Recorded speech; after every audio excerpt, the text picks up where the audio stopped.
We have news for the upcoming Ultra Unlocks for the Adventure Week and the TCG crossover event coming very soon to Pokemon Go, so let's dive into it. Let's start off with the Ultra Unlocks for the Adventure Week, starting with every single egg that you put in an incubator during the event time will have half hatch distance required to hatch them, which is amazing. Seeing that we have 7-kilometer eggs with Tyrant and Amora in them, the brand new Gen 6 fossil Pokemon that they're adding to the game, but also we're getting the shiny debut of Tortuga and Archon in these eggs, and they're only in eggs and in research, which makes me feel like they're gonna have about a 1 in 64 odd chance of being shiny. At least that's what they usually do. I really hope they're not gonna be full odds, but quite frankly, I don't think they will be, so definitely take advantage of at least the 7-kilometer eggs. All the other eggs, that's completely up to you. Admittedly, 12 kilometers would be pretty good during this time as well. Unknown F will be showing up in 1-star raids during the event time, and they can be shiny. Now, is it worth doing them? That's completely up to you. If you're a shiny grinder like me, then yes, obviously a shiny letter for the unknown alphabet, that's something great. But if you don't care about shinies, I'd say just go for one if you don't already have it, or just hold off for a live event or another event where they might give it out in incense or something like that. Side note, if you're on my friends list and you see an unknown F raid, please send it to me. I really want to get that shiny F. Tyrant and Amora will now be showing up in the wild for a specific period of time every single day throughout the event.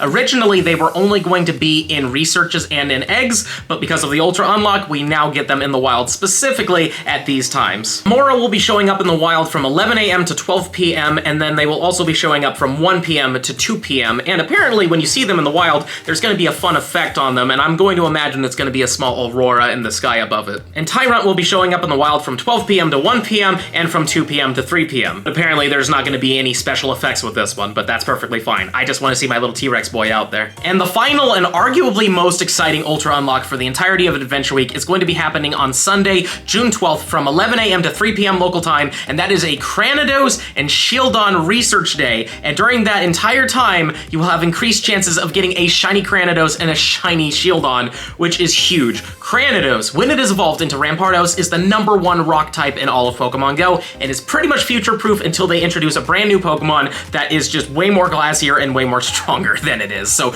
definitely try to grind those out. And Shieldon is amazing for PvP when it is evolved into Bastiodon. Both Pokemon have great uses in this game, and their shinies look great, and have increased chances of having great IVs on them since they're all going to be research ones, so this is definitely an event to go out and grind for. If you have the time off, I would suggest grinding this event as much as possible because this is free, and hopefully these researchers won't be too hard to complete, but I would imagine they won't be that bad. And during that 4-hour period, these will be our wild spawns. We have Diglett, Alolan Diglett, Geodude, Alolan Geodude, Onix, Rhyhorn, Sudowoodo, Aeron, and Dwebble.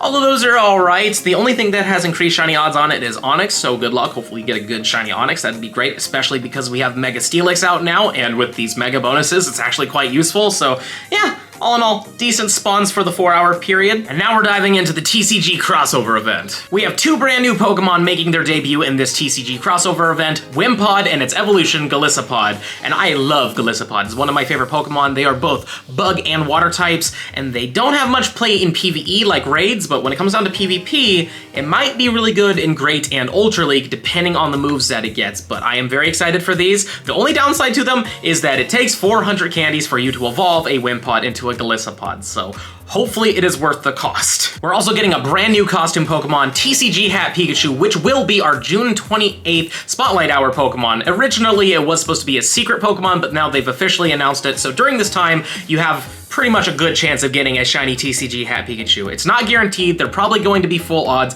but definitely go for it because we don't know when this Pokemon is ever going to come back to Pokemon Go, if ever. There's been a few costume Pikachus that have never returned, so if you can get that Tuesday off to grind out the Pikachu, I would recommend you do it because we might never see this again. Shiny Meltan is also returning to the game, which is awesome, and apparently they're going to reduce the amount of time that it takes for the boxes to refresh, so instead of taking the normal 4 days, they might bring it down to 2 days, so like every other day you might be able to try to get yourself a shiny Meltan from a box. So that's amazing. And if you don't know how to get the mystery box for Meltan, there's 2 different ways to do it. First off, there's Pokemon Let's Go Eevee and Pikachu. You just have to transfer a Pokemon to that game. You don't even have to own the game. If a friend has the game, you can just transfer something on their game. It works that way, and that's the free way. But then there's also Pokemon Home, which you can do free like once a week, but then from there, you kind of have to pay to refresh it. So if you can find a friend with Let's Go Eevee or Pikachu, that's the preferred way. There's going to be 6 collection challenges that go live when this event goes live, and they will give you encounters with things like Venusaur, Charizard, Blastoise, and Meltan. All has shiny opportunities, so good luck. Hopefully you get a good one there. But also, apparently, there's going to be more of them on June 23rd, which will also give you more encounters with Venusaur, Charizard, and Blastoise. Not specifically Meltan, though, sadly, but who knows? You could get a good shiny one, so definitely try to complete as many of those as you can. We definitely have a lot of wild spawns for this event. Bulbasaur, Ivysaur, Charmander, Charmeleon, Squirtle, Wartortle, Alolan Rattata, Pikachu wearing the TCG hat will be in the wild, not just for the Spotlight Hour. Slowpoke, Magikarp, Eevee, Spinarak, Natu, Apom, Numel, Bidoof, Pidove, and Wimpod. So there's a lot there for the common spawn, so there's going to be a pretty diluted spawn pool, though there is a cool note there that Numel, the brand new shiny from Go Fest, will be out in the wild, so good luck if you didn't get it there. And then if you're lucky, you might encounter Onix, which has increased shiny rates, Chansey, which has increased shiny rates, Snorlax, which is full odds, but still good that it's out there, Dragonite, and Slacking. So all in all, these spawns are all right. You know, there's some pretty good stuff in here, but there's also a few things I feel like they could have cut out. Like the evolutions for the starters, since they can't be shiny. I mean, you do get a guaranteed XL for getting them, but in the end of the day, I just feel like we could have cut those out. Also, during this time, both Solrock and Lunatone will be showing up in the wild during this event, but when the event is over, they're going to be switching regions again. So the Western Hemisphere is going to get Lunatone, and the Eastern Hemisphere will get Solrock. Our field research task encounters will be Ivysaur, Charmeleon, Wartortle, Pikachu wearing the TCG hat, and Wimpod.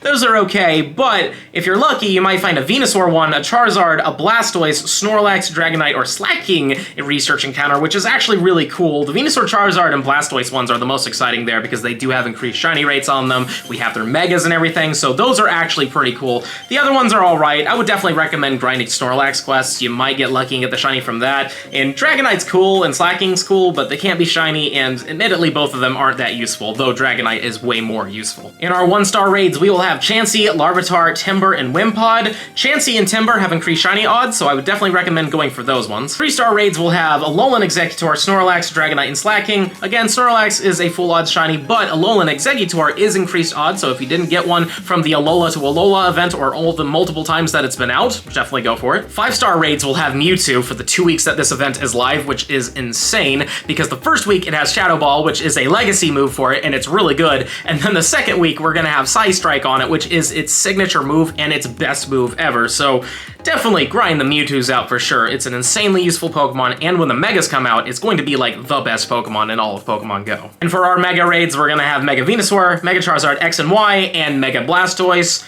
I would say mostly focus on the Charizards, but in the end of the day, that's completely up to you. That's all the news I got for you. Please let me know in the comments down below what you think about the Ultra Unlocks and what you think about the TCG event. And don't forget to smash the like button for me, show me some love, subscribe to the channel, hit the little bell icon. Links for Patreon and merch are in the description box below, but with that being said, this is the end of the video. I'll see you in the next one.